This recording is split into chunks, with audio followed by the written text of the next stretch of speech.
saw the exact same. A lot of people saw it.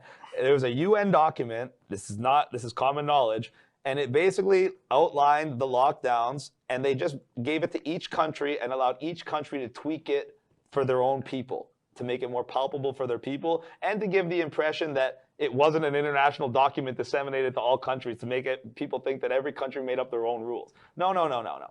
The 5 levels of lockdown were in there. In a place like Ireland, they went level 1 to 5. In a place like Canada, where we like colors, now we got green to gray. It's still 5 levels of lockdown. All the 5 levels are identical. They used Australia as the model for the 5th level of lockdown, where you can't leave your house, you can't go can't literally do anything. And that's what they really want to do here. Well, I heard about the mandatory quarantine hotels, and I knew right away it's a complete violation of our rights. And the only reason they're doing it is because they want to convince you to accept the vaccine passport. I want to stress that. Everything that they're doing, closing your business, closing your gym, forcing you to wear a mask, all the stuff they're doing is to try to convince you that it's a good idea for you to go along with this idea of a vaccine passport so they can vaccinate you multiple times a year, every year, and then use that as an excuse to prevent you from travel, work, congregating, et cetera, et cetera, et cetera. And if you think it's a conspiracy theory, they already have it in place in Israel, and they've already made it quite clear that if you don't get vaccinated, you're going to be relegated to small shops and grocery stores, and you're basically shunned from the rest of society.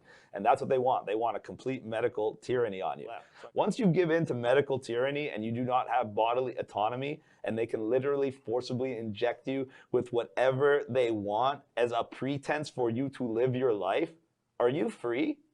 Absolutely not. That's the most invasive violation of our rights thus far. And that's why they waited an entire year of demoralizing you and destroying your life and making you as hopeless as possible, so you will not just accept it, you will beg for it. That's what they're doing. They're doing psychological warfare on you to weaken you to the point where you will not only accept defeat, you will accept perpetual defeat for the rest of your life.